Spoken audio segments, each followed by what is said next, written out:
Hi, thank you for joining us for the Top Brass today. I'm Jennifer Goldman, president of Resonance LLC, management consulting for strategic transformation. That is a mouthful. I was thinking I need to change that tagline. It's tripping me up every time. Gary set me straight and we kept going. But I love the video series that I've started here. If you will notice the ones where I have other people on it with me, I always start with, this is one of my favorite people in the world, because that is what I do here. I bring in the smartest, most favorite people that I know who can talk intelligently about things that I care about in a business sense. And I have with me today Gary Grenter, who is, I can't remember what your official title is. I'm going to say president or founder of Alpha Flow, another management consulting firm. And I've worked with Gary a lot. Love everything that he does. There's a lot of overlap in some of our projects, and we've been fortunate enough to work together. And I am going to let Gary introduce himself in a better way than I did. Well, you did great. Jennifer, thank you for inviting me to do this. I never turned down the chance to talk about entrepreneurs and entrepreneurship. And so thank you again, and really enjoy your series. Keep it up. You're doing, you help a lot of us. So you're my watcher. There you go. Oh yeah, no, there's a bunch of us. And so, but anyway, my name's Gary Grenter. I am I never gave myself a title, so I guess I'm principal consultant. That's why I'm of a one-person consulting firm. And so, but I am a management consultant. I focus on early stage companies, helping them through the many challenges that they face on a daily basis to survive in this ever-changing environment that we're working in. I have a few private clients, but a significant amount of time is spent on two separate activities. One, I am a mentor in the ICAP program, and ICAP stands for Innovation, Commercialization, and Assistance Program. It's a program for startup companies. It's sponsored by the state of Virginia, and it's managed through George Mason University. And so we get to work with startups throughout the Commonwealth. And it is terrific program, and we are growing every year and have a great team of mentors. My second day job is that I am a mentor in residence at George Washington University, and I do the same thing there. I work with student entrepreneurs in their Office of Innovation and Entrepreneurship at George Washington, and I primarily get to work with some undergraduate, but mostly graduate students who have ideas, and we help them navigate both the early stage and mid-stage process of starting a business. And I know it's not where we met, but we worked together on a youth entrepreneurship program, which I know I was really excited by. I got to help develop that program, and you helped me manage it and run it and work with the students, which I think was where we started originally thinking about putting together this recording, and where we're going to talk about youth entrepreneurs. But I think really the excitement is just from working with people who are entrepreneurs and have the entrepreneurial spirit and who have great ideas, and some of them are way out there, but those are sometimes the best ones to listen to hear about, because people have such passion and so many great ideas. And I think for me, one of the things that I enjoyed working especially with students about is they're not yet at the point where they've heard no so much that they're afraid to shout out a crazy idea. And they have less fear, I think, than adults. And so they will put out ideas left and right that are just, some of them are so simple that you wonder why, we didn't come up with that. Slap the forehead kind of thing and say, I should have thought of that. I was just about ready to think about that, is another way. But no, you're absolutely right, Jennifer. And we did share that program, and these were the high school students, and it's very encouraging for me when I work with students be it high school, undergraduate or graduate level, because there is that entrepreneurial spirit there. And as a mentor in these programs, one thing you learn right away is that you never like judge somebody's idea, as you say, because there is an investor I know who tells the story of how he turned down Google as an early investment, and just didn't think there was any reason that anybody would need to know all that information. And he could have been in on the ground floor, literally first round. And so you never ever say that's a crazy idea. I don't believe it. But that's kind of what entrepreneurship is about. That entrepreneurial spirit is kind of an attitude of somebody who is not afraid of change, does not try to adapt to change, but create the change and stir things up. Used to be. I've been called a pot stirrer. How about you? Yeah. Oh, yes, you are. Notice he didn't admit to that himself. No, it's just me. I'm the pot stirrer. Oh no, but we all are, and I guess that's why. I mean, that's where the fun comes in. Of Oh yeah. And I don't know that it's not adaptability. It's sort of an enthusiasm for, I don't know if you see this or experience this, but for me, if things are static for too long, I won't say I'm bored, but I feel the need to create something new within that. I don't like that status quo, the static, flat line. To me, I have a term I use. Yeah, I have a term I use for that, Jennifer. It's called, if it ain't broke, break it.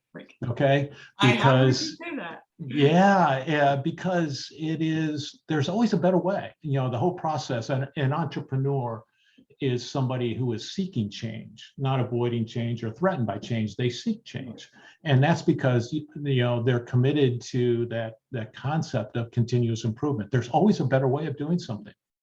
And so if you, as an entrepreneur, and your mind is such like kind of weird, like you and I, in terms of how we think and how we are now willing to accept things the way they are, but look for a better way of doing things. And there can be all kinds. It's not just always about making money. If you it is to help people, to change something, to make things better. Innovation is born out of making change. And so it's very exciting. And that's why I often say, I've got such a great job. They actually pay me to work with these great people, these really smart people that I learn from every day. And it really forces me, because, some of these people are so, especially the young people, are so incredibly smart. We really have to bring our A game to stay up with them. And they think very differently than we do. Different value sets, different things have priority to them, which, even though we're the parents of people that age, they value different things in a way that I think is actually more valuable. I guess it's a weird way to put it, but I feel like they value things that are more valuable than people our age. The true value of things. And I do love seeing that. And I want to go back to what you said, the entrepreneurial spirit is a different mindset, a different attitude. And I think, what other things do you know of that you would describe as a spirit? We say the entrepreneurial spirit. I mean, since, when was the last time you heard someone say, well, he's got a business manager spirit? No. And I think one of the many things of what we talked about already is wanting to make change and not accepting the status quo. But also, I think a key, characteristic of an entrepreneur is not afraid of failure. Because if you think you're not going to experience failure, then you're afraid of failure, then probably not a good candidate to be an entrepreneur. But an entrepreneur thinks about failure as different. They think about it as, okay, now I know what doesn't work.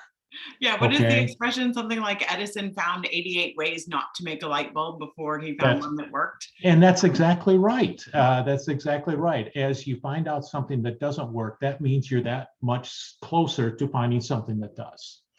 And you've got to be used to and deal with the saying no. You're going to hear no. You're going to hear that's not. Yeah, when I work with, especially early stage, very, in the concept stage entrepreneurs, and during the ICAP program or some of the ones at GW, one of the things that I, always ask them is like, who's your customer? What's their problem? What's your solution? And you got to be able to answer those questions, because, you have to realize that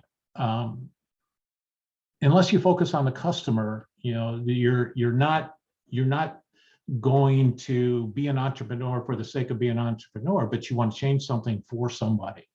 It could be a service, it could be helping somebody, it could be providing a better way of doing something.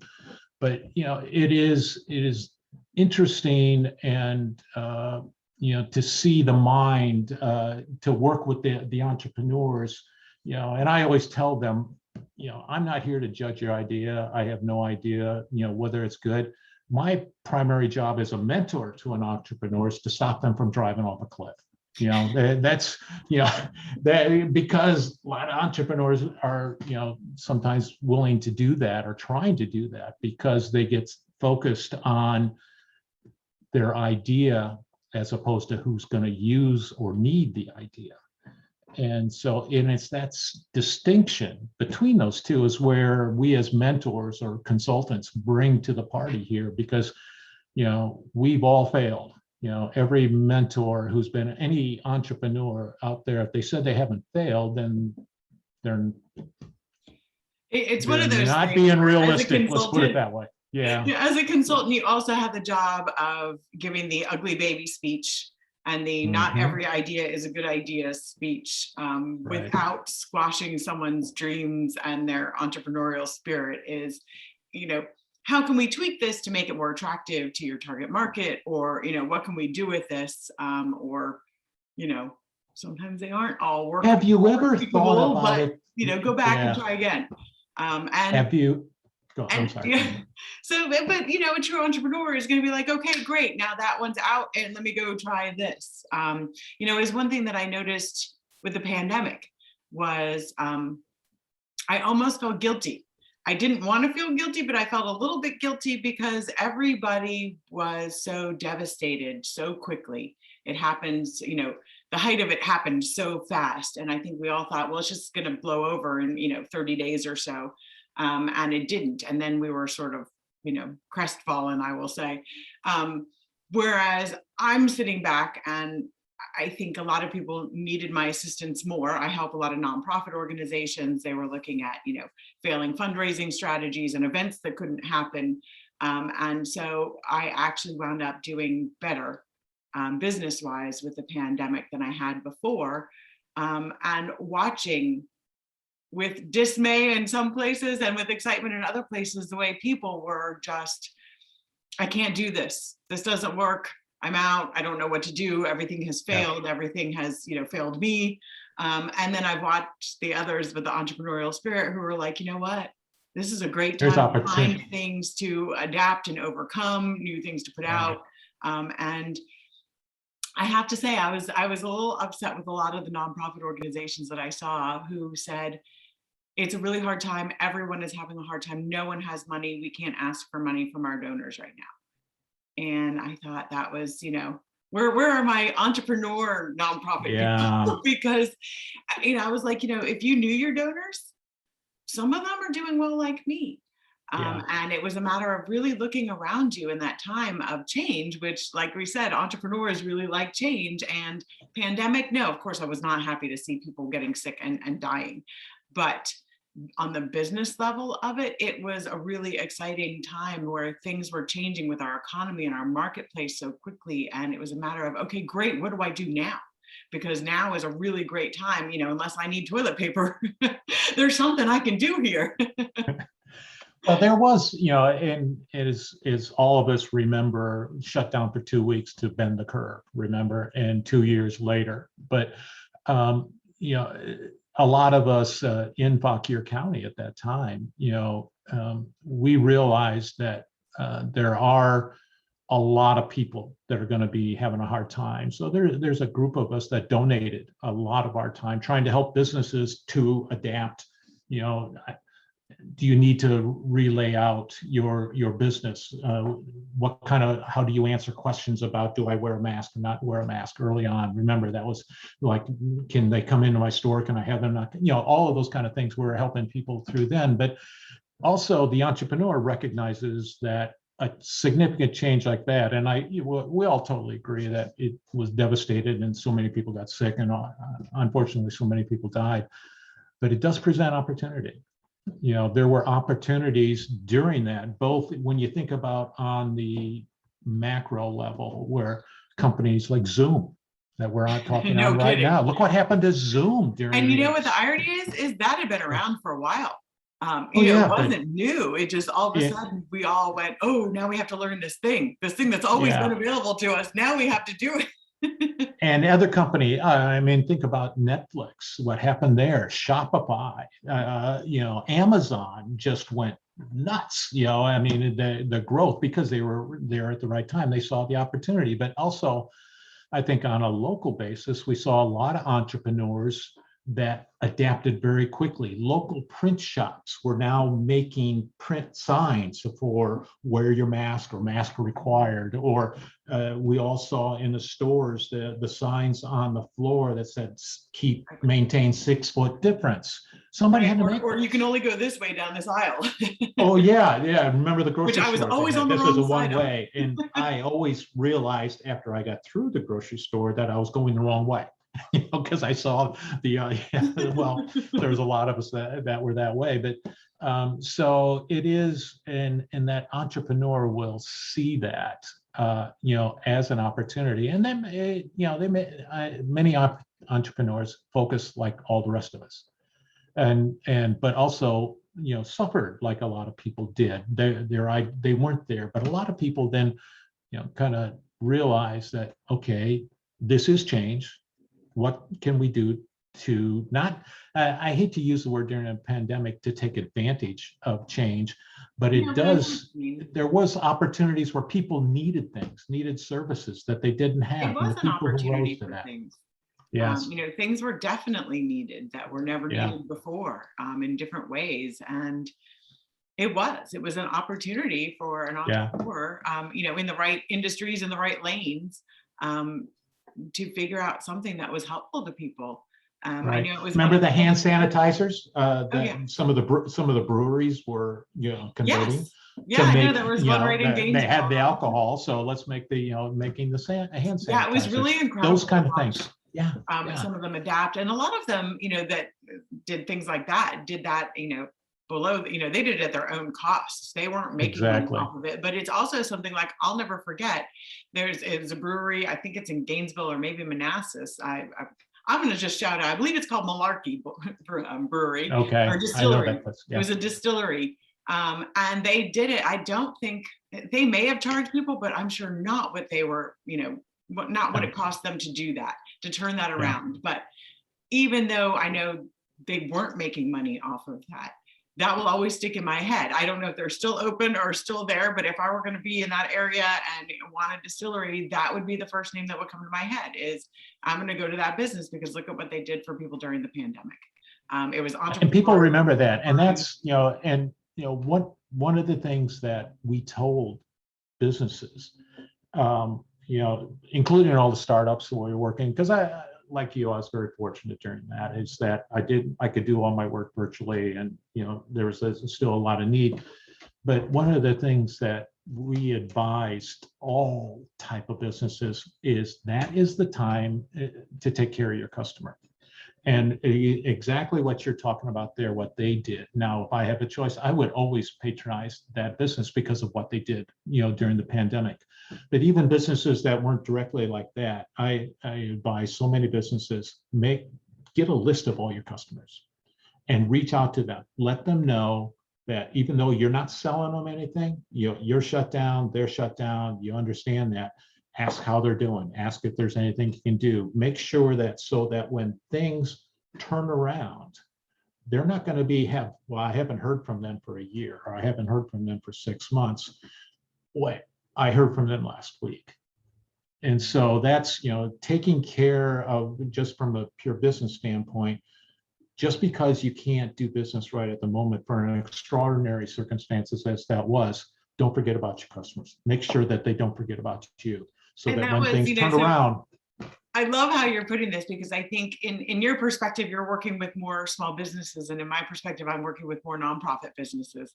And it was somewhat the same thing. It was, even if you're not comfortable asking your donors for money right now, reach out to them and find out how they're doing. Or, now that you can't do this thing because, the pandemic, maybe some of your donors are in need of something that now you can shift a program and some of your time and attention toward helping them in a different way than you ever have, as a way just to show that you care about them. Exactly. And you can tell them, we realize we're not asking for money. We realize everybody here, but this is what we're doing with the money we have. This is how we're continuing our mission. When you think about the nonprofits of what they're trying to do, and this is how we're going to try to, continue to serve people until we can get back to what, things were before, if that ever happens. But yes, we're not going back. The same concept. I have a video about that, Gary. We are not going backwards. We're always going forward. We're going forward. Yes, it's. I remember when the pandemic first started, a lot of people were saying, "Well, when we get back to normal," and I start saying, that's never going to happen. We're not going to go back to normal. I have two problems with that. I despise the word normal. Anything that is normal, I want no part in. And we are never going backwards. We are always going forward. So it's a matter of, what does life look like beyond?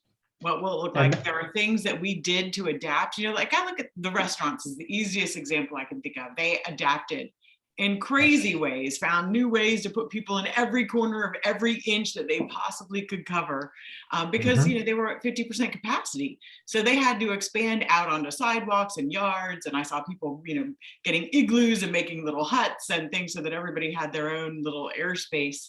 And some of those things they thought would be temporary are never going to go away, because why would they? They just, doubled the capacity of their restaurant. And it came up with cool little huts and igloos and places that people enjoy dining in, and that they're never going to go away. Why should they?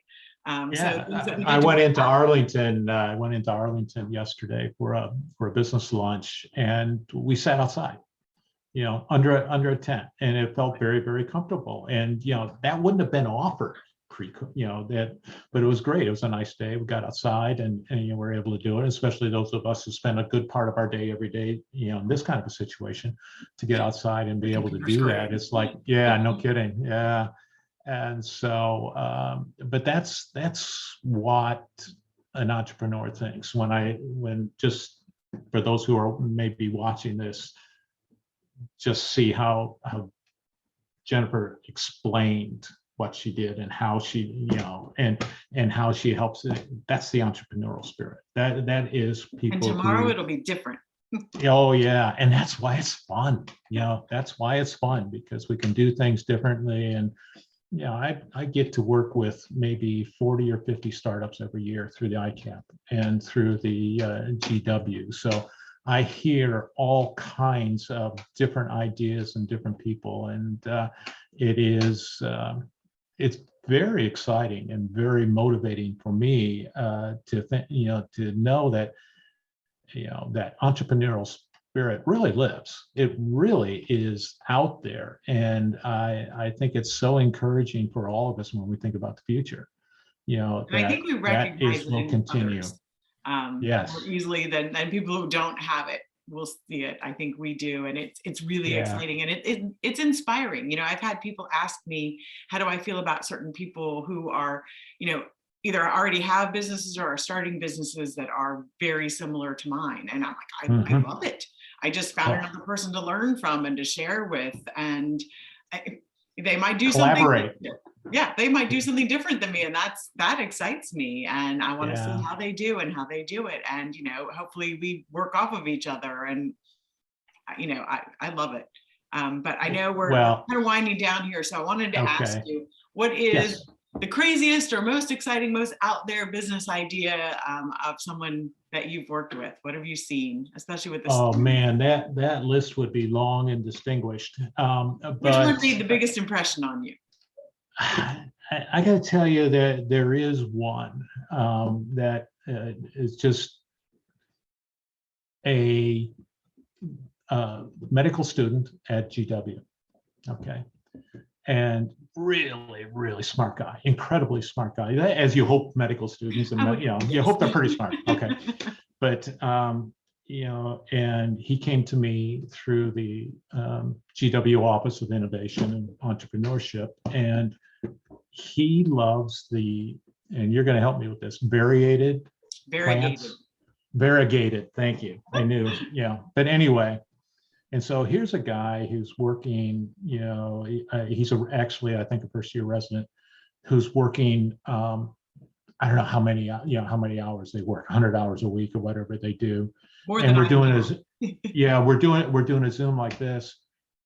He started a business where he is buying and selling these variegated plants. And in the background, like you see my bookshelf and, normal and very well organized, neat, Jennifer's office. And a very nice plant back there. Oh, yes. But anyway, he's got his entire apartment is covered with racks full of plants. And he's going to Malaysia to secure his supply chain. And he's getting, for these little cuttings, he's getting $250, for that. And he's, doing all these other things, but he has a passion for doing this, and he's turned his passion into a business. Now, he's not going to quit his day job. I'd never tell an entrepreneur to quit your day job. He's going to still become a very fine doctor.